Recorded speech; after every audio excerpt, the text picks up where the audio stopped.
تسلا.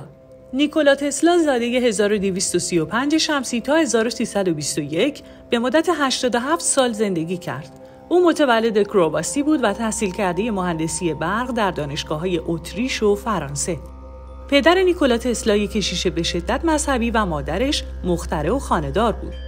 تسلا با علاقه‌ای که به برق و الکتریسیته داشت در سال 28 زندگیش از اروپا به ایالات متحده مهاجرت میکنه و تا آخر عمرش اونجا میمونه.